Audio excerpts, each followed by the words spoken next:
महत्त्वपूर्ण र नयाँ काम सम्पन्न गरेका छु। मैले यस्ता खुड्किलाहरूलाई के भन्ने गर्छु भने एउटा नयाँ युगको सुरुवात। हामी ल्यान्ड म्यापिङको सन्दर्भमा अनि डिजिटल म्यापिङको एउटा न्यू एरामा प्रवेश गरेका छौँ। यो अब हिजो जसरी उही ठाउँमा पुग्नुपर्ने, त्यहीँको माटो उठाएर ल्याउनु पर्ने, त्यहीँको माटो ल्याबमा राखेर टेस्ट गर्नुपर्ने, त्यस समयबाट हामी अब गुगलबाट हेरेर, हाम्रो एप्सबाट हेरेर अथवा डिजिटल एक्सरेको माध्यमबाट हामीले त्यो एक्सरे गरिसकेका छौँ र त्यसबाट हाम्रो कुन ठाउँको माटो कस्तो छ त्यो पत्ता लगाउने, थाहा पाउने, कहाँ नाइट्रोजनको कमी छ कि, फस्फरसको कमी छ कि, जिङ्कको कमी छ कि, अथवा के को कमी छ, प्राङ्गारिक तत्त्व कति छ आदि कुराहरू डिजिटल म्यापिङबाट पत्ता लगाउने, एप्सबाट हेर्न सक्ने। यदि एप्सबाट हेर्न सुरुमा अलिकति गाह्रो हुनसक्छ, अप्ठ्यारो हुनसक्छ, त्यस्तो भयो भने सम्बन्धित कार्यालय, सम्बन्धित निकायलाई टेलिफोन गरेर सोध्यो भने पनि हुन्छ। देशको कुनै भागबाट टेलिफोन गरेर किसानले मेरो माटो हेरिदिनुहोस् न भनेपछि कमसेकम सेटेलाइटको माध्यमबाट, गुगलको माध्यमबाट म्याप हेरेर त्यसलाई इन्लार्ज गरेर तपाईँ कहाँ हुनुहुन्छ, कुन ठाउँ हो भनेर सोधेर तपाईँको घर यस्तो देखियो त्यही हो भनेर, त्यो घरभन्दा कतापट्टिको माटो तपाईँले नाप्न खोजेको भनेर सोधी कुरा गरेर, संवाद गरेर तपाईँको बारीमा यो चिज कमी छ, यो चिज लगाउनुहोस् भन्न सकिन्छ। अर्थात् हाम्रो डिजिटल नेपाल तर्फको यात्रामा, डिजिटल नेपाल फ्रेमवर्कको इम्प्लिमेन्ट गर्ने कुरा सन्दर्भमा अथवा इम्प्लिमेन्टेसनको यात्रा अथवा त्यसका प्रमुख सेक्टरहरूमध्ये, त्यसका विभिन्न सेक्टरहरू छन् जसमध्ये 8वटा सेक्टरहरूमध्ये सायद मोटामोटी मूल सेक्टर 8वटा छन्। त्यसमध्ये प्रमुख कृषि, यस क्षेत्रको कृषि उपज हुनका लागि माटो चाहियो। त्यो माटो कस्तो छ, त्यसको स्वास्थ्य कस्तो छ, कुपोषणको त्यसमा कुन रोग लागेको छ, मानिसलाई जस्तै त्यसलाई एनिमिया भएको हो कि, भिटामिन बी कम्प्लेक्सको कमी भएको हो कि, अथवा भिटामिन सी को कमी भएको हो कि भने जस्तै माटोमा के रोग लागेको छ, के को कमी छ, त्यो हामी सजिलोसँग हेर्न, बुझ्न सक्छौँ, पत्ता लगाउन सक्छौँ र त्यो कुरा हाम्रा खोज अध्ययन अनुसन्धानमा, हाम्रा उत्पादनहरूमा र किसानहरूले गर्ने साधारण उपजमा पनि यसको वैज्ञानिक प्रयोग, स्तरीयता र एक्युरेसीका साथ हामी यो चिज गर्न सक्ने ठाउँमा पुगेका छौँ। र म तपाईहरुलाई मान्य मन्त्रीज्यू लगायत, सचिवज्यू लगायत, कृषि अध्ययन अनुसन्धान परिषद लगायत यसका डिपार्टमेन्ट र यसमा रिसर्च र अरू कामहरूमा खटेर यस कामलाई सफलताको यस बिन्दुमा पुर्याउन सहयोग गर्नुहुने सबैलाई प्रशंसा गर्न चाहन्छु, बधाई भन्न चाहन्छु यो सफलताका लागि, धन्यवाद भन्न चाहन्छु। तपाईहरुले नेपाललाई यस क्षेत्रमा डिजिटल नेपालको फ्रेमवर्क इम्प्लिमेन्टेसनको क्षेत्रमा अथवा डिजिटल नेपाल निर्माण गर्ने सन्दर्भमा, आधुनिक नेपाल निर्माण गर्ने सन्दर्भमा एउटा महत्त्वपूर्ण उपलब्धि हासिल गरेर नेपाललाई एउटा नयाँ युगमा प्रवेश गराउनु भएको छ। त्यसका लागि तपाईहरुलाई म धेरै धन्यवाद दिन चाहन्छु। तपाईहरुले नेपाललाई यसरी एउटा आधुनिक नयाँ युगमा मात्रै प्रवेश गराउनु भएको छैन, दक्षिण एसियाको प्रथम राष्ट्र पनि बनाउनु भएको छ। यसमा Nepal is the first nation in the Southeast. Digital mapping, soil mapping. यो सोइल म्यापिङको डिजिटल सोइल म्यापिङ साउथ एसियामा अरू कुनै पनि देशले अहिलेसम्म सम्पन्न गरेका छैन। We are the first. धन्यवाद तपाईँहरूलाई जान्छ। म योजना आयोगलाई पनि धन्यवाद भन्न चाहन्छु। यस काममा योजना आयोगको विभिन्न ढङ्गले इन्भल्भमेन्ट छ हुन्छ।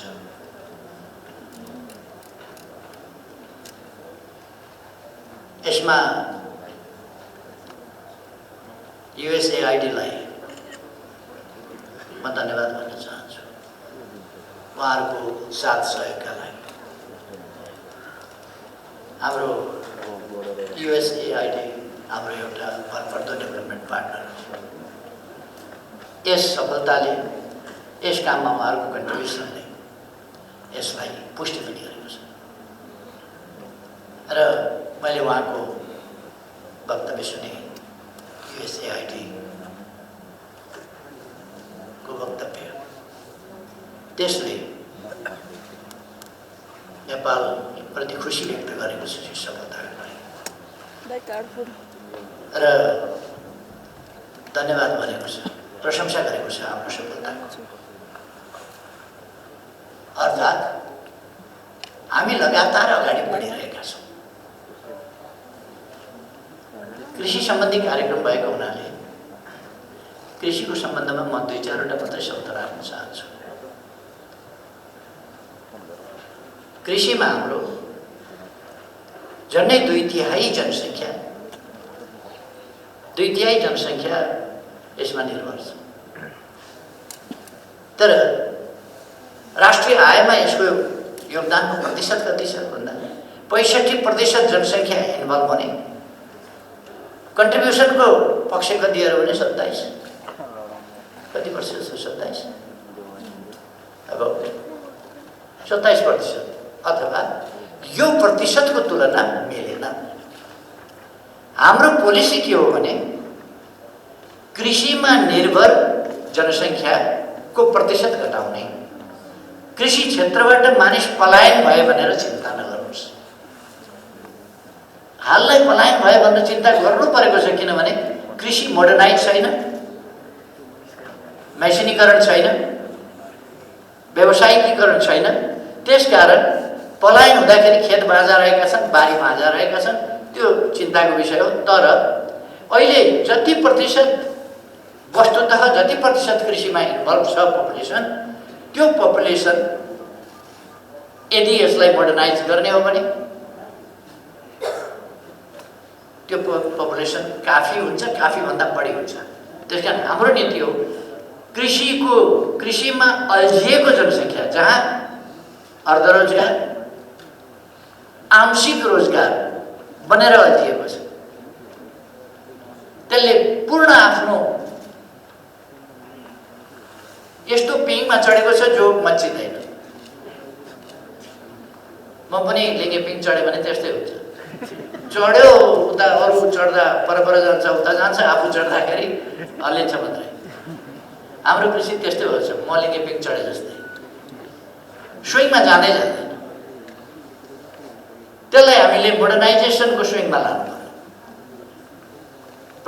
प्रोडक्टिभिटी बढाउने स्विङमा लानु पर्यो।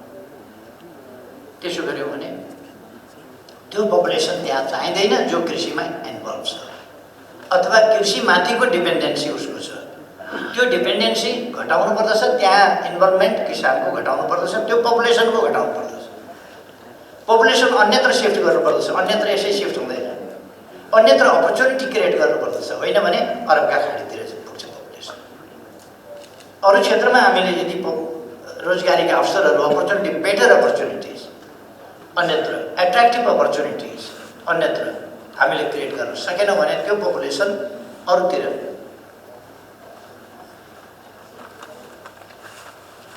ड्रेनिङ हुन्छ, त्यो अन्ततिर बगेर जान्छ। त्यसर्थ हामीले उपयुक्त ढङ्गले त्यो पपुलेसनलाई बढी प्रोडक्टिभ र आवश्यक फिल्डमा सिफ्ट गर्ने, एग्रिकल्चरको मोडर्नाइजेसनद्वारा पपुलेसनको अत्यधिक पपुलेसनको इन्गेजमेन्टलाई घटाइदिने, अर्ध वा आंशिक बेरोजगारी अथवा झन्डै पूर्ण बेरोजगारीको स्थितिबाट पूर्ण रोजगारीको स्थिति र प्रतिफल दिने खालको स्थितिमा रहेको पपुलेसनलाई या राख्ने, त्यहाँ पपुलेसनलाई त्यसरी सदुपयोग गर्ने पपुलेसनको, र उता इन्भल्भमेन्ट कृषितर्फको संलग्नतामा अल्झिएको पपुलेसन घटाइदिने तर कृषि उत्पादन बढाइदिने र राष्ट्रिय आयमा 27% होइन, यसको प्रतिशत वृद्धि गर्ने, यसको योगदानको प्रतिशत वृद्धि गर्ने, योगदानको प्रतिशत वृद्धि गर्न सकिन्छ। योगदानको प्रतिशत वृद्धि नहुन पनि सक्छ। कहिले कहिले टुरिज्मको सेक्टर स्वाट्ट बढ्यो भने, सर्भिस सेक्टर स्वाट्ट बढ्यो भने, कमर्सियल वा इन्डस्ट्रियल सेक्टर वाट्ट बढ्यो भने त्यसको कन्ट्रिब्युसन आयो हुन सक्छ। अथवा आइटीका सेक्टरहरू, अरू सेक्टरहरू, आर्टिफिसियल इन्टेलिजेन्सका सेक्टरहरू, तिनीहरू वात्त बढेर ती सक्सेसफुल्ली अगाडि बढ्यो भने हाम्रो जस्तो टुरिज्मका लागि प्रचुर सम्भावना भएको देशमा टुरिज्म वात्त बढ्यो भने यसको कन्ट्रिब्युसन धेरै माथि प्रतिशतमा नजान सक्छ। किनभने यसको उत्पादन कम भएर होइन, उत्पादन र उत्पादकत्व धेरै बढेको हुन्छ, तर पनि कन्ट्रिब्युसन चाहिँ अरू क्षेत्रको कन्ट्रिब्युसनले यसलाई 5 फिटको उचाइलाई त 6 फिटको उचाइ भयो भने होचो बनाइदिन्छ नि त। त्यस्तै कृषि क्षेत्रको कन्ट्रिब्युसन अरू क्षेत्रले होचो बनाएर केही छैन, तर प्रोडक्सन चाहिँ, प्रोडक्टिभिटी चाहिँ यसको बढ्नु पर्यो। हाम्रो ध्यान प्रोडक्सन र प्रोडक्टिभिटी बढाउने। जहाँसम्म मार्केटको कुरा छ,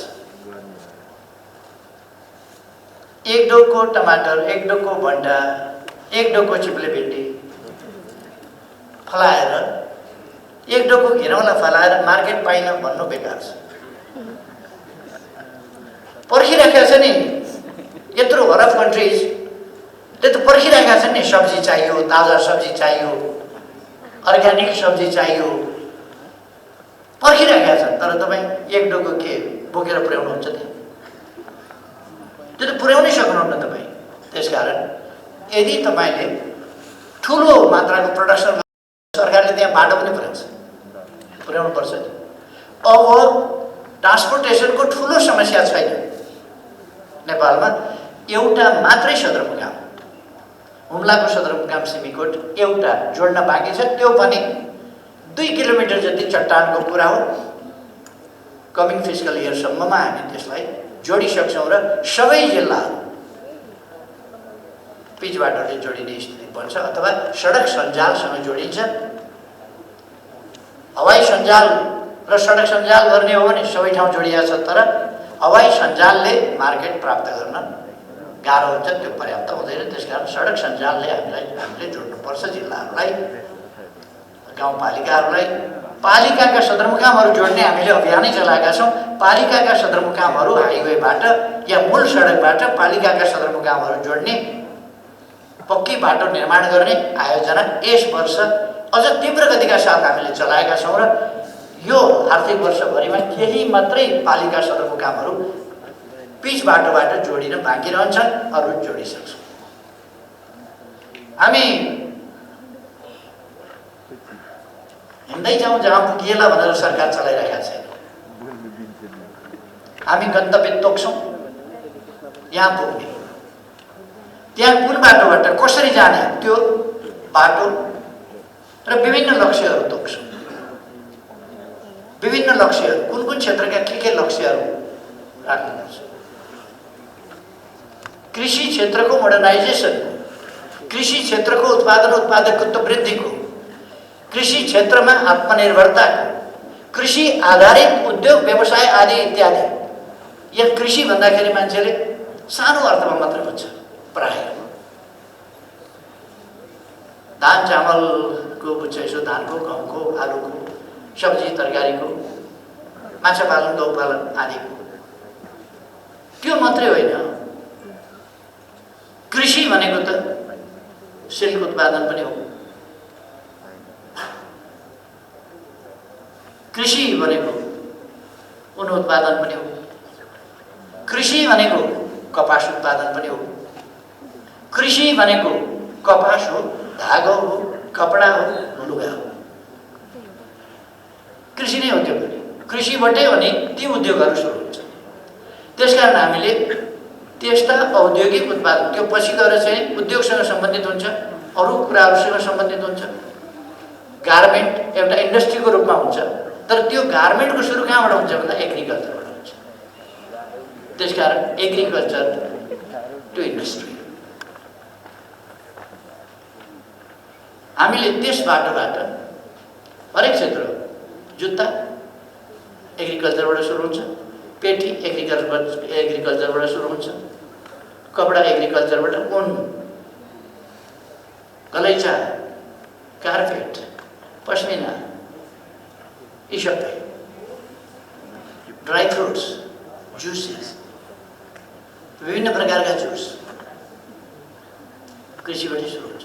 अनि विभिन्न प्रकारका कृषिसँग सम्बन्धित फ्याक्ट्रीहरू, कृषिसँग सम्बन्धित फ्याक्ट्रीहरू, अरू फ्याक्ट्रीहरू हामी लगाउँदै जान सक्छौँ।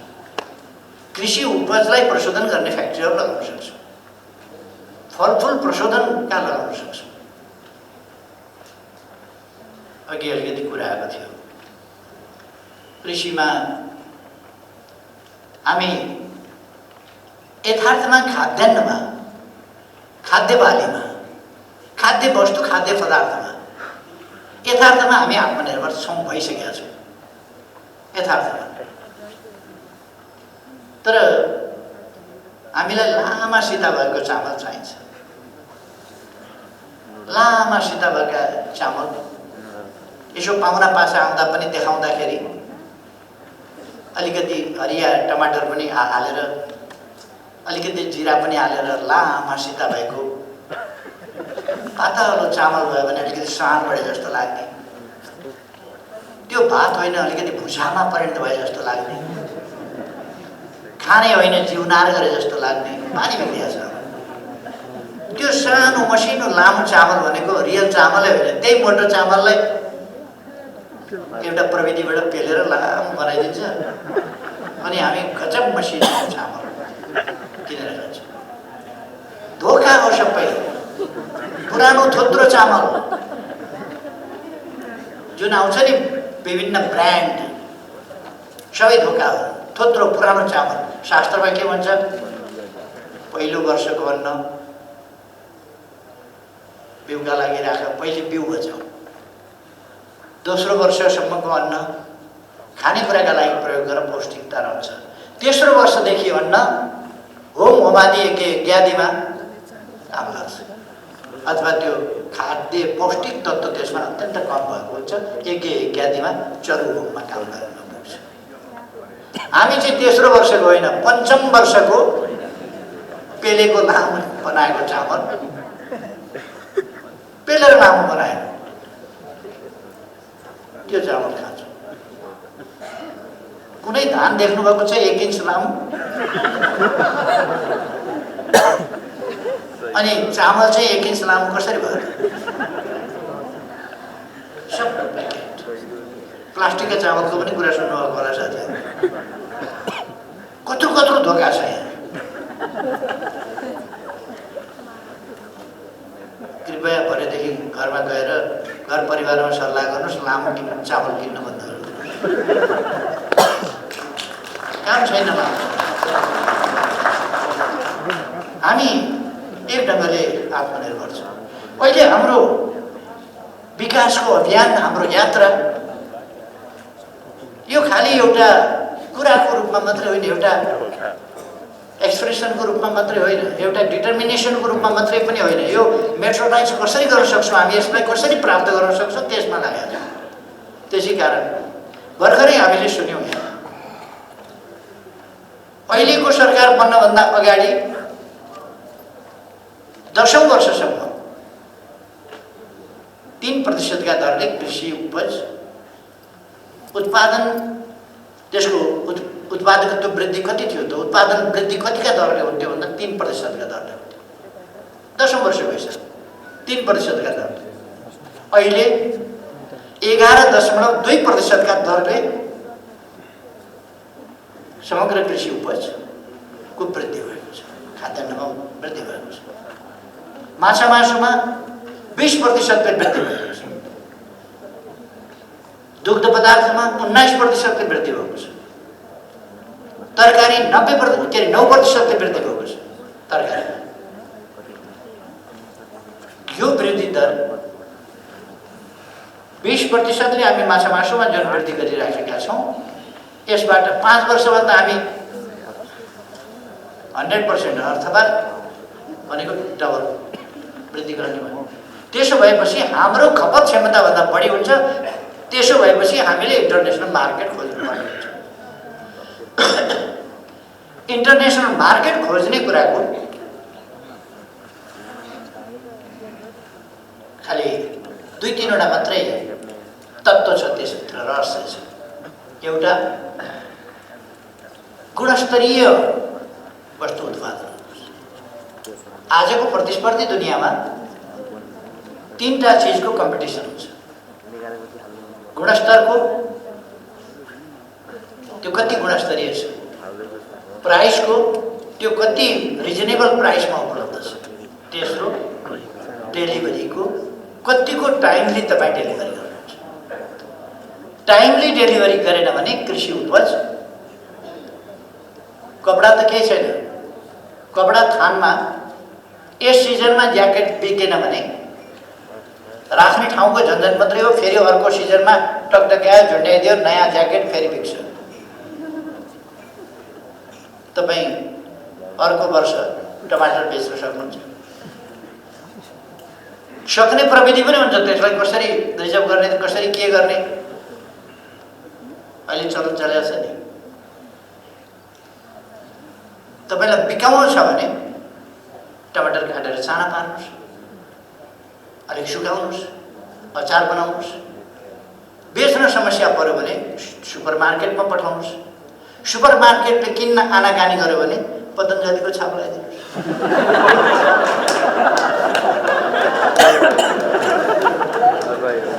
सजिलो छ। मान्छे रियालिटी भन्दा फेसनमा जानु खोज्छ। यो कुरा हामीले रोक्नुपर्छ। हामी फेसनका पछि होइन, हामी हल्लाका पछि होइन, हामी रियालिटी, त्यो रियालिटीमा जानुपर्छ। अहिले ड्रिङ्क्स, एनर्जी ड्रिङ्क्स, अरू ड्रिङ्क्स, विभिन्न ड्रिङ्क्सहरू सजिलो हुँदो रहेछ। अरू देशमा बेच्यो, डेट एक्सपायर भएपछि लेबल उकाइदियो, अर्को डेट टाँस्यो, नेपाल पठाइदियो। यसो टाइप गर्ने न, डेट एक्सपायर भयो, त्यो लेबल हटाइदिनुहोस्, अर्को ट्याक्क टाँसिदिनुहोस्, नेपाल पठाइदिनुहोस्। अनि हामी चाहिँ ठाडो घाँटी लाएर पानी खान छोडेर स्वास्थ्य नाश गर्ने त्यस्ता चिजहरू खान्छौँ। पानी बिग्रिया छ। हामीले पानी सफा गर्नु। अब एउटा कमसेकम हामीले आदत गरौँ। केही छैन भने भाडामा बस्नुभएको छ भने पनि तपाईँ कोठाका छेउमा पेटीमा एउटा सानो गमला त राख्न सक्नुहुन्छ। केही पाइँदैन भने कमसेकम तपाईँ खुर्सानी लगाउनुहोस्। त्यहाँ आफ्नै गमलामा त्यो फलेको खुर्सानी छिपिएपछि टिपेर अलिकति टुप्पो टोक्नुहोस् त कस्तो आनन्द आउँछ। टमाटर लगाउनुहोस् त, त्यसको आफ्नै गमलामा फलेको टमाटरको अचार बनाएर खानुहोस् त कति आनन्द आउँछ। हरियै हुँदा टिपेको, काठमाडौँ आउँदा आउँदै पाकेको, तपाईँको घरसम्म आइपुग्दा भइहालिन थाल्यो। टमाटरको अचार खाने, त्योभन्दा आफ्नै गमलामा पाकेपछि टिपेर बनाएको अचारको त्यो खायो भने टेस्ट नै बिग्रियो। तपाईँहरूलाई थाहा छ, म लामो समय जेल परेको थिएँ। एकपल्ट जेलमा तेलमा बनाएको खानेकुराहरू लिएर आए। एकजना साथीलाई परिवारका सदस्यहरूले उसलाई खानेकुरा ल्याउँदाखेरि तेलमा बनाएको खानेकुरा लिएर आए। अनि मलाई पनि खानेकुरा दिए, खाएँ मैले। किन तेल अलिक गनाए नि भने मैले। अनि पेट मिची हाँस्यो खुबसँगले त्यो साथी। कति वर्ष भयो अरे सर जेल बस्नुभएको? शुद्ध तेल नखाएको त्यति वर्ष भएछ। शुद्ध तेलको गन्ध आउँदाखेरि अनौठो भयो। तपाईँले शुद्ध तेलको बास्ना तपाईँले बिर्सिसक्नु भएको छ। मैले यसो सम्झेँ हो, म सानो छँदाखेरि खाएकै तेलको बास्ना हुन्थ्यो, अर्थात् ओरिजिनल तेल। हामी त्यस्तै भएका छौँ, ओरिजिनल तेल चाहिँ बनाउँछ। साँच्चैको गाई भैँसीको दुध खायो भने पनि हामीलाई गनाउन सक्छ, किन डेरीको खाने बानी परेको छ नि त। डेरीको दुध आजै दुहेको हुन्छ र, तर हामीलाई चाहिँ अलिकति अब त्यतैपट्टि बानी परेको छ। खै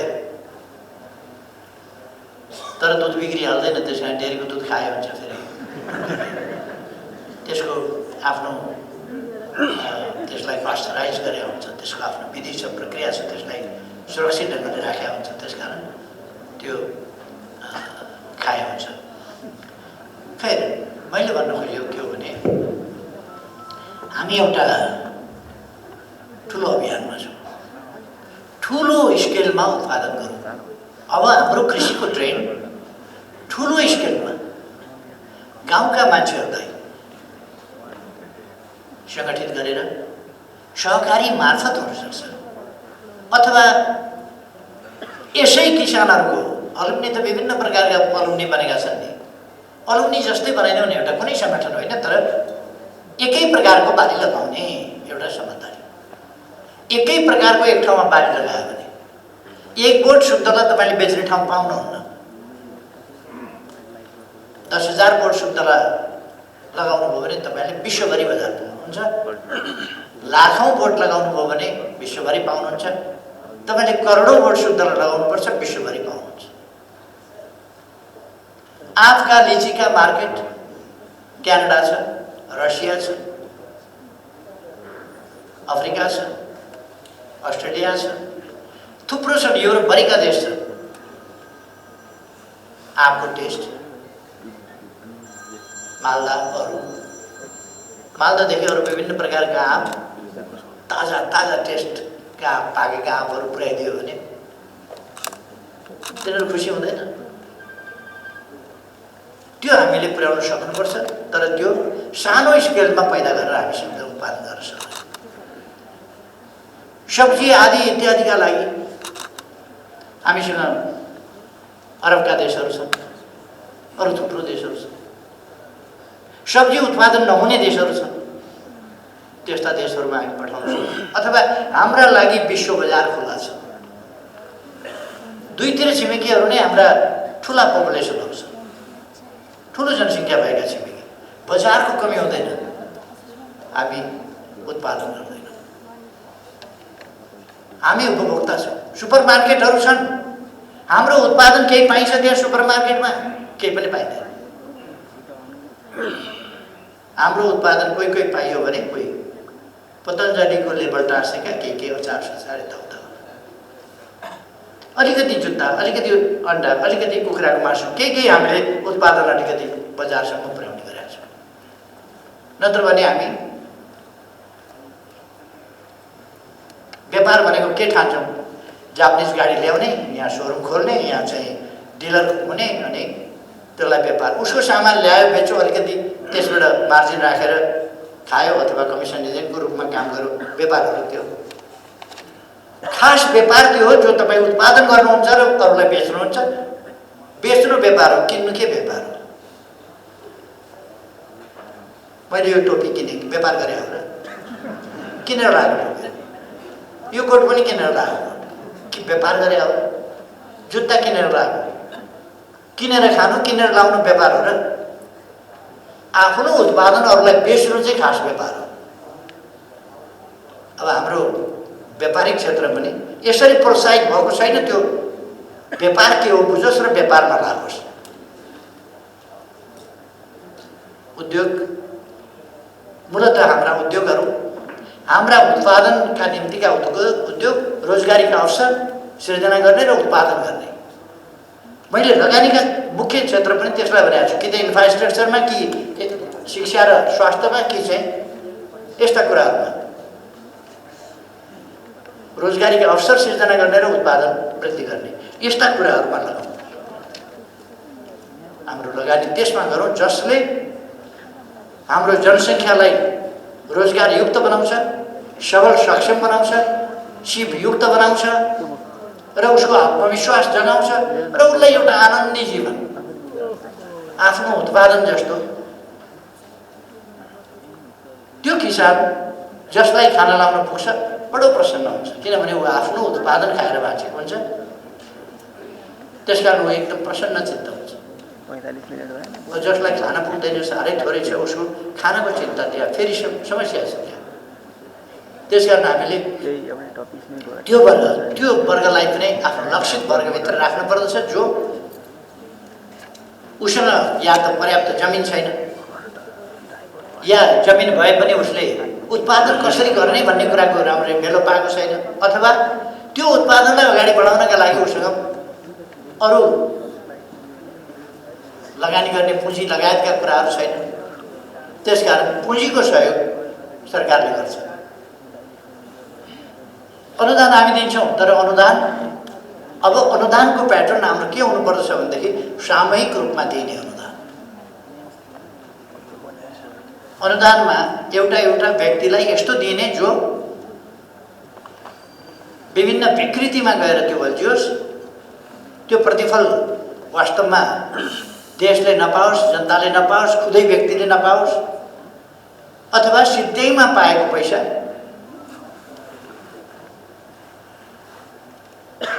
त्यस्तो नहोस्। त्यसका लागि हामी अनुदान दिन पर्यो भने अनुदान दिन पर्दा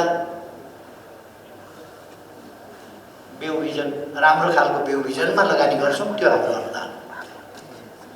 राम्रो बिउ बिजन उत्पादनमा हामी लगानी गर्छौँ, त्यो राम्रो उत्पादन हो। सुपथ मूल्यमा सहज ढङ्गले किन्ने परिस्थिति निर्माण गर्छौँ किसानलाई। सिधै दियो भने त्यो सदुपयोग हुन्छ कि हुँदैन? तपाईँले धानको बिउ सिधै दिनुहोस्, त्यो चारपाती बिउ चाहिन्छ भने उसले एक बोरी लान्छ। सुँगुरको चारा बनाउँछ, सुँगुरको चारा अथवा जाँड बनाउँछ अथवा केही गर्छ। सिधै पाएको हुनाले त्यसको सदुपयोग हुने कुरा किनेको छ भनेपछि सदुपयोग हुन्छ। त्यसकारण हामीले त्यो त रिटर्न दिने ठाउँ हो नि, त्यसकारण किन्न लगाउनु नराम्रो कुरा होइन। खोज अध्ययन अनुसन्धान लगायत राम्रो बिउ बिजन उत्पादन र उपलब्ध गराउने काम हामीले स्याप्लिङ बिरुवा नर्सरी लगाउने, राम्रा जातका बिरुवा लगाउने र त्यसलाई बढाउने काम त्यो उपलब्ध गराउने काम हामी गर्छौँ। तर किनेर लगेन बिरुवा भने हिफाजत गर्दैन। त्यसकारण मूल्य ठिकै सस्तो गर्नु। अनुदान दिन छ भने मूल्य घटाउने कुरामा अनुदान भनेको मूल्य घटाउने, घटोत्तरी। तपाईँले फ्रीमा दिनुभयो भने त्यो बाख्राले खान्छ, त्यो तपाईँले दिएको भोट फरकै पर्दैन, किन त्यसको हिफाजतै हुँदैन, त्यसमा बारबेरै हुँदैन। बाख्रा त्यति विद्वान हुँदैन, कुन चाहिँ खाइदिनु हुन्छ कुन चाहिँ खाइदिनु हुँदैन त्यो थाहा पाउँदैन। त्यसले फेरि टुप्पटी गरिदिन्छ। त्यसकारण हामीले अनुदान सही ठाउँमा अनुदानको प्रयोग गर्नुपर्छ। सरकारले लगानी गर्नुपर्छ, तर सही ठाउँमा लगानी गर्नुपर्छ र प्रतिफल प्राप्त हुने गरी त्यसको सदुपयोग हुने गरी लगानी गर्नुपर्छ। हामीले सदुपयोगको सिद्धान्त भनेका छौँ। जमिनको सदुपयोग, हाम्रो जमिन थुप्रो खेर गएको छ, बाँझै बसेको छ, खाली भएको छ, दुरुपयोग भएको छ, अथवा यत्तिकै बसेको छ। अरू देशमा बाटाका छेउ हुने बित्तिकै व्यवस्थित ढङ्गले फुल बगैँचा लगाउँछ। कमसेकम हाम्रो किसानले व्यवस्थित फुल बगैँचा नहोस्, त्यसमा माली हामी नराखौँ। सयपत्रीका बिरुवा रोपिदिए हुन्छ, बिउ छरिदिए हुन्छ, त्यहाँ ढकमटक्क फल्छ। दसैँ तिहारमा बेचिदियो भने हुन्छ नि बजार लगेर। सबैले लगाएको हुँदैन, फुल त चाहिन्छ मान्छेलाई, त्यो बिक्री हुन्छ। बाटाको छेउ कसरी दाबी पनि गर्दैन। बाटाका छेउहरूमा मेवाहरू, केराहरू आदि लगाउन सकिन्छ। त्यस्ता अनेक कुराहरू खुर्सानी लगाउन सकिन्छ। बाटाका छेउका खाली जमिनमा खुर्सानी लगाइदियो भने तपाईँको जमिन पनि बिग्रिँदैन, केही पनि बिग्रिँदैन, केही नोक्सान गर्दैन, त्यसले त्यो खुर्सानी फल्छ। त्यहाँ नजिक बस्ने किसानले त्यसलाई कारोबार गर्छ, बेचोस्, आम्दानी त होस्। उसले छोराछोरीलाई केही राम्रै गरिदिन सक्छ, केही जुत्ता किनिदिन सक्छ, केही गर्न सक्छ, अथवा सानोतिनो काम गर्न सक्छ, केही त गर्न सक्छ। त्यसर्थ हामीले उत्पादनमुखी प्रवृत्ति, त्यो प्रवृत्ति विकास गर्नु जरुरी छ। पोलिटिकल पार्टीहरूलाई म आग्रह गर्न चाहन्छु, यो सरकारी कर्मचारीहरूको मात्रै काम होइन, पोलिटिकल पार्टीहरू, किसान सङ्गठनहरू छन्, खाद्य सम्प्रभुताको कुरा हामी गरिरहेका छौँ, इन्टरनेसनल गोष्ठी सेमिनार्स अनेकमा भाग लिइरहेका छौँ, खाद्य सम्प्रभुताका कुरा गर्छौँ। तर खाद्य सम्प्रभुताको बृहत्तर र वास्तविक अर्थ खालि खान पाउनुपर्छ भन्ने मात्रै होइन, त्यो एउटा बेसिक कुरा त सधैँ छ। त्यसबाहेक वैयक्तिकदेखि लिएर राष्ट्रको आफ्नो रोयल्टीदेखि लिएर आफ्नो त्यो स्वामित्व स्थापित गर्ने कुरा, हाम्रा ट्रेडिसनल उत्पादनहरूको, ट्रेडिसनल चिजहरूको त्यसको स्वामित्व दाबी गर्ने कुरादेखि लिएर थुप्रो क्षेत्रहरू छन् जहाँ हामीले काम गर्नु छ। हाम्रो युवा जगतको मनोविज्ञान, श्रमलाई माया गरौँ भनेर मात्रै हुँदैन, एकपल्ट उसलाई हामीले एक पाली बिरुवा लगाउनेसम्म पुर्यायौँ भने, एउटा कुनै युवालाई आधुनिक ढङ्गले खेती गर्ने, बिरुवा लगाउने, बिउ माटो पनि रोप्ने ठाउँमा पुर्यायो भने र त्यो रोपेर उसले रोपेको बिरुवा उम्रिएको त्यो युवाले देख्यो भने, त्यो किसानले देख्यो भने, त्यसपछि त्यो छोड्न सक्दैन। त्यसपछि त्यसप्रति त्यो दिनै पछि उसले हेर्छ, दिनै पछि बढ्दै जान्छ, दिनै पछि एउटा पातका ठाउँमा, सुइरोका ठाउँमा दुईटा पात भएर निस्किन्छ, दुईटा पातका ठाउँमा तीनटा चारवटा गर्दै हेर्दा हेर्दै हाँगा यसो हाल्छ, त्यसले गर्दा गर्दै त्यो फुल्न थाल्छ, गर्दा गर्दै त्यो फल्न थाल्छ, अनि त्योसँग उसको चाहिँ सम्बन्ध बढ्छ र त्यो मास स्केलमा जब जान्छ त्यो उसको आनन्दको मात्रै होइन, आम्दानीको पनि विषय हुन्छ। जब आनन्द र आम्दानीको दुईटै विषयको सङ्गम हुन्छ, त्यसपछि ऊ त्यसबाट डिट्याच हुनेछ। त्यसकारण हामीले यो प्रवृत्तितर्फ हामीले विकास गरेर लिएर जानुपर्छ। हामी नेक्स्ट इयर 2022 सम्ममा 2022 सम्ममा एलडिसीबाट डेभलपिङ कन्ट्रीमा ग्रेजुएसन गर्दैछौँ। त्यसका निम्ति हामी त्यो टार्गेट हाम्रा लागि सहयोगी छ विकासका प्रयासहरूलाई अगाडि बढाउनका लागि। त्यसकारण हामी त्यसमा जान चाहिरहेका छौँ र हामी जान्छौँ। अर्को सन् 2030 सम्ममा हामी दिगो विकास लक्ष्यहरू हामी त्योभन्दा अगाडि नै पुरा गर्दैछौँ। दिगो विकास लक्ष्यहरू, विकासका सूचकाङ्क, ती चाहे मानव विकास सूचकाङ्क हुन् वा विभिन्न सेक्टरका सेक्टरल सूचकाङ्क, 17वटा लक्ष्यहरू हुन् अथवा अरू बाँकी उपलक्ष्यहरू हुन्,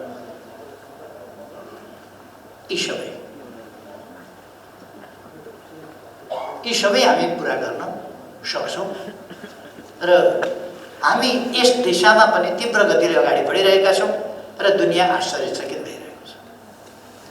विश्व ब्याङ्कले हामीलाई यत्तिकै हाम्रो इकोनोमिक डेभलपमेन्टको रफ्तारलाई हेरेर, हाम्रा प्रयासहरूलाई हेरेर यत्तिकै राइजिङ स्टार भनेको त यत्तिकै होइन नि। इकोनोमिक डेभलपमेन्टका प्रयासहरूमा, इकोनोमिक डेभलपमेन्टको क्षेत्रमा नेपाल एउटा राइजिङ स्टार हो। यो मेरो भनाइ होइन, वर्ल्ड ब्याङ्कको। वर्ल्ड ब्याङ्कले हामीलाई त्यसरी रेकगनाइज गरेको छ। भर्खरै हामीले USAID को भर्सन सुन्यौँ, कति मुक्त कण्ठले हाम्रो प्रशंसा गरेको छ। साउथ एसियामा प्रथम देश बनेको छ नेपाल, खुसी व्यक्त गरेको छ, हाम्रो सफलतालाई एप्रिसिएट गरेको छ। यी कामहरू हामीले गर्नु छ। यी अरूलाई देखाउनका लागि होइन, ती टार्गेटहरू निर्धारण गरेर हामी जाँदाखेरि हामीले पनि टार्गेट त निर्धारण गर्नु पर्थ्यो नै। हाम्रो 15औं पञ्चवर्षीय योजनाको टार्गेट छ, हाम्रो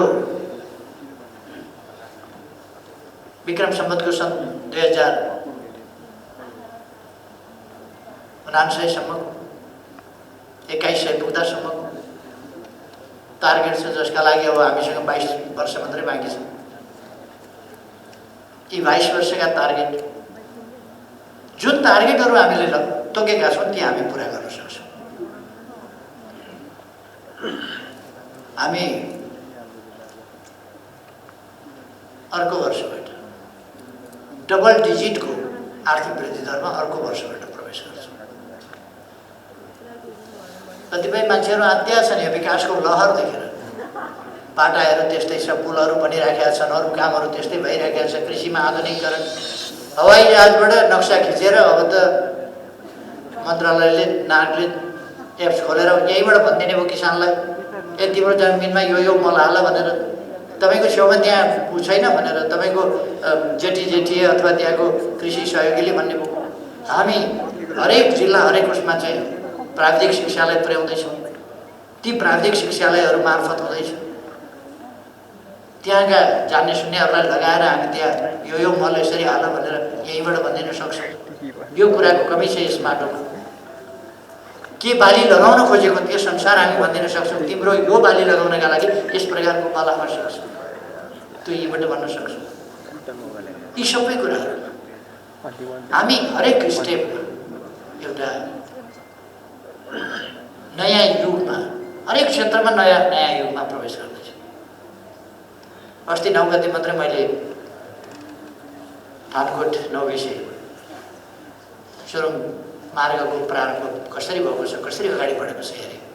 यतापट्टिबाट 27 मिटर विकास भएको छ खनेर, उतापट्टिबाट 90 मिटर खनिसकेका छ।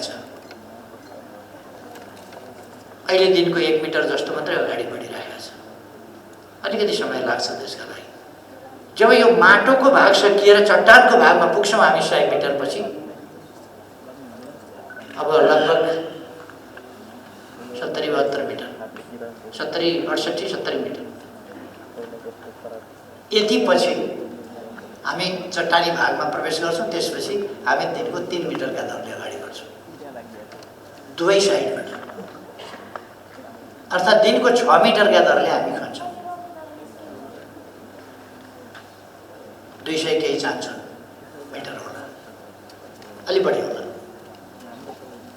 त्यति दिन 6 मिटरका हिसाबले, अथवा 1.5-2 वर्षभित्र हाम्रो टनेल यहीँबाट तयार हुन्छ। मैले टनेल एरामा हामी प्रवेश गऱ्यौँ भने गर्छौँ भन्दाखेरि केही मान्छेहरू हाँसे, टनेल एरामा प्रवेश गर्ने। अब नेपालका बाटा डाँडा डाँडा घुमेर, खोलाका तिर कुदेर घुमेर, अहिले पहिरो गएको छ भत्किया छ, भरे पहिरो गएको छ भत्किया छ, मान्छे बिमारी छ भेट्न कुदेको छ, बिचा पहिरो आएर छेक्यो, बिमारी लिएर जाँदैछ एम्बुलेन्स, बिचा पहिरोले आएर छेक्यो। अब त्यस्ता पहिरो जाने पहाडका भित्रभित्रबाट टनेल लिएर हामी बाटा सिधा बनाउँछौँ। मान्छे हाँसे, गर्ने बानी हिम्मत भए पो हाँस्दैन, गर्ने बानी नै छैन, यहाँ देखेकै छैन त किन हाँस्ने। अब हामीले सुरु गरेका छौँ। टोखा छरे सुरु, बेत्रावती स्याप्रवेशी सुरु, यस्तो थुप्रै सुरु बाटाहरू चौडा गर्दैछौँ। हामी नयाँ बाटाहरू बनाउँदैछौँ। अब सिंगल लेनको बाटो हुँदैन नेपालमा, डबल लेनको बाटो बनाउँछ। पूर्व पश्चिम मात्रै 4वटा हाइवे छ, ती तीव्र गतिमा बन्दैछन्। हुलाकी राजमार्ग, पूर्व पश्चिम राजमार्ग, मदन भण्डारी राजमार्ग, मध्य पहाडी राजमार्ग। यी राजमार्गहरू मध्य पहाडदेखि जाँदैछ। पूर्व पश्चिम रेल हामी अगाडि बढाउँदैछौँ। पानी जहाजको अध्ययन भइराखेको छ, काम भइराखेको छ। अहिले नै युवाहरू उत्साहित भएर स्टिमर चलाउन थालिसके कोशी र गण्डकीमा। अहिले मान्छे मनोरञ्जनका लागि र आवागमनका लागि गण्डकीमा मनोरञ्जनका लागि मात्रै स्टिमर चल्छ, तर कोशीमा 11 मिनटमा सुनसरीबाट भोजपुर पुर्याउँछ। 11 घन्टा लाग्थ्यो। 11 घन्टा लाग्ने ठाउँमा आधाभन्दा कम मूल्यमा 11 मिनटमा भोजपुर पुर्याउँछ। नदीमाथि सलल्ल बगेको आनन्द, त्यो इन्जोयमेन्ट पनि लिन पाइयो। वीरबाट खस्ला मान्छे हो ड्राइभर, कहिले यसो उतातिर आँखा गयो भने पुग्नु गयो। त्यो खतरा पनि भएन। यी त युवाहरूले गर्दैछन् त आफ्नै लगानीमा, आफ्नै खर्चमा। पानी जहाजको कुरा चल्यो, कतिले बाल्टीमा पानी हालेर कागजका डुङ्गा बनाएर तैराएर पनि मजाक उडायो। अब हामी हाम्रो झन्डा भाग त गङ्गामा कुदाउँदैछौँ, कोशी गण्डकीमा कुदाउँदैछौँ। विकास गर्दा भन्ने कुरा हो। अहिले हामी एक दिनमा 5.7 किलोमिटर बाटो, double lane, 4 lane, 6 lane, 5.7 kilometre बाटो हरेक दिन पिच गर्दैछ। अहिले यो वर्षको मात्र हिसाब गर्ने हो भने वर्ष दिनमा हामी अहिले दिनको कुरा गर्छौँ, महिनाको होइन। दिनमा कतिवटा जरुरी पुल बन्यो, कति दिनमा। पहिले जग्गा यहाँ रोपनीमा जग्गाको मोलतोल हुन्थ्यो, अहिले आना हुन्छ नि। त्यस्तै पहिले वर्ष महिनामा कति भन्ने कुरा हुन्थ्यो। वर्षमा 10 किलोमिटर बाटो कालोपत्र हुन्थ्यो, अहिले दिनमा 5.7 किलोमिटर बाटो कालोपत्र हुन्छ। गल्ती त्यो छ। वार्षिक उत्पादन वृद्धिको अघि भर्खर हामीले कुरा गऱ्यौँ। माछा मासुमा 20% वृद्धि, दुग्ध उत्पादनमा 19% वृद्धि, सब्जी उत्पादनमा 9% वृद्धि।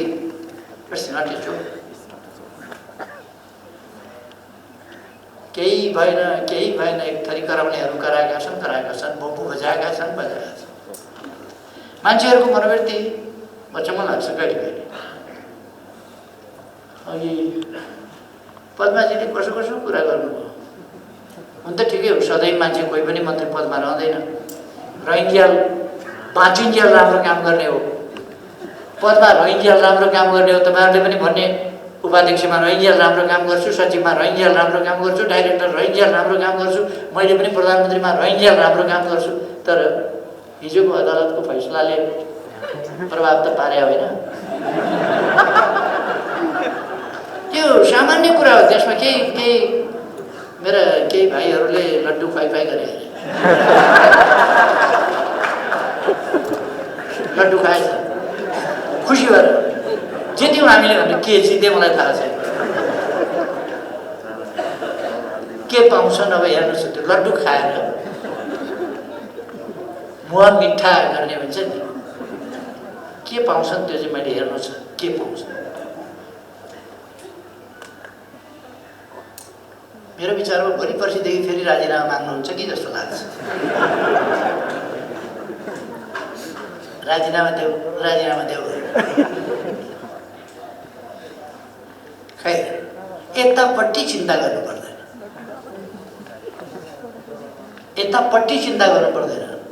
ऊ मान्छे कति बेर हार्ट एट्याक भएर मर्न सक्छ, ब्रेन हेमरेज भएर मर्न सक्छ, गाडी ठोकिएर मर्न सक्छ, प्लेन झरेर मर्न सक्छ। जिन्दगीको कुनै ठेगान छैन। जबसम्म बाँचिन्छ तबसम्म राम्रो काम गर्ने हो।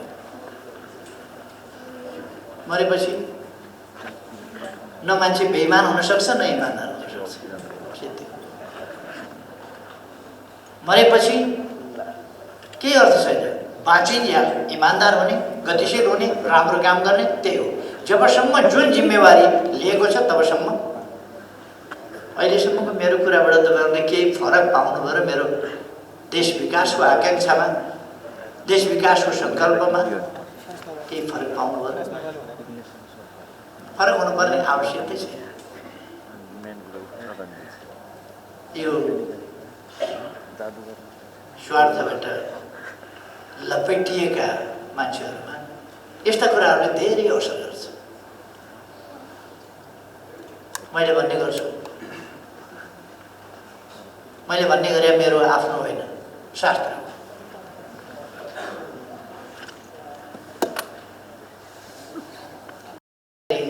राम्रो नराम्रो सजिलो अप्ठ्यारो जस्तोसुकै परिस्थितिमा पनि भन्ने कुरालाई चाहिँ एउटा अर्को भाषामा शास्त्रले वर्णित गरेका छ।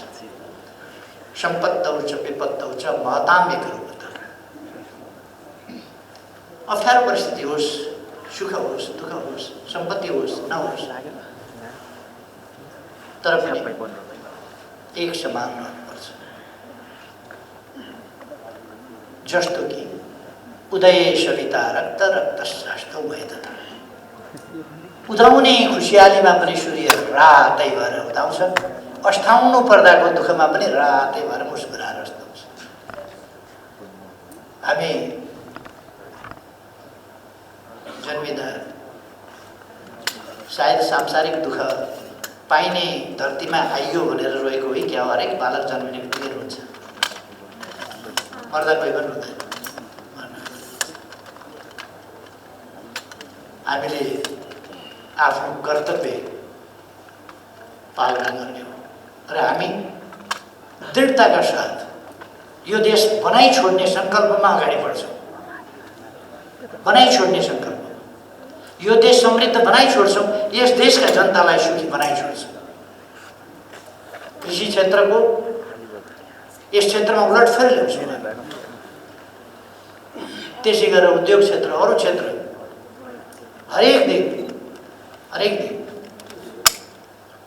उद्घाटन भइरहेका छन्, शिलान्यास भइरहेका छन्, काम सम्पन्न भइरहेका छन्। पुल बनेर उद्घाटन भयो, उद्घाटन भएको शिला त्यहाँ कसैले राखेछ। पुल बनाउने अनि त्यहाँबाट चाहिँ यहाँ शिलालेख राख्ने भनेर शिलालेख चाहिँ तोडिदिएछ। बहादुरहरू शिलालेख तोडिदिए, किनभने पुल बनाउने शिलालेख। मलाई पुल भत्काएनन्, धन्यवाद दिन्छु। पुल भत्काएनन्, धन्यवाद। शिलालेखको केही मतलब छैन। त्यहाँ किन भत्काएको भने मेरो नाम लेखेर रहेछ अरे, उद्घाटन गरेर। मेरो नाम त गौतम बुद्धको नाम सम्झिन्छन्। गौतम बुद्धदेखि यताका कति पुस्ता, कति हजार, कति लाख, कति करोड मान्छे कति जन्मिए, कति मरे, कसले नाम सम्झिहाल्छ? एउटा गौतम बुद्धको सम्झिन्छन्। अथवा इतिहासमा कहिले कहिले यस्तो एउटा मान्छे हुँदो रहेछ जसलाई सम्झिँदो रहेछ।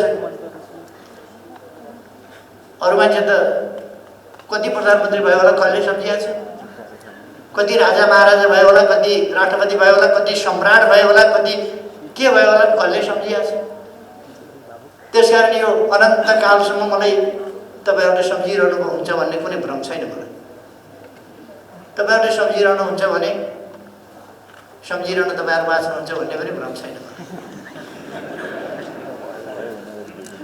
अनि मलाई कुनै म भ्रमहरूबाट मुक्त मान्छे हुँ, कुनै भ्रम नभयो।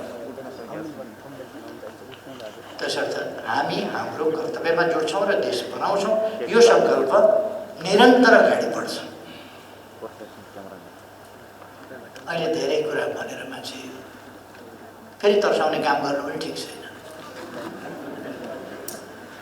अहिले यो सरकार छ, सरकार रहन्छ। विकासको क्रम अगाडि बढिरहेका छ, अगाडि बढ्छ। तपाईँहरू विकासको मार्गमा निश्चिन्त निष्फिक्री ढङ्गले अगाडि बढ्नुहोस्। तपाईँहरूका यी उपलब्धिहरूका लागि म धन्यवाद भन्न चाहन्छु। फेरि पनि धेरै धेरै बधाई छ तपाईँहरूलाई सफलताका लागि। सफलता प्राप्त गर्दो रहेछ। कतिवटा साइन्टिस्ट काम गर्दा गर्दा गर्दा खोज गर्दा गर्दा सफल नभइकन बिर्सन, त्यसबाट फेरि सुरु गरेर अर्काले सफलता प्राप्त गर्छ। अर्को जेनेरेसन परिवर्तन पर्दो रहेछ।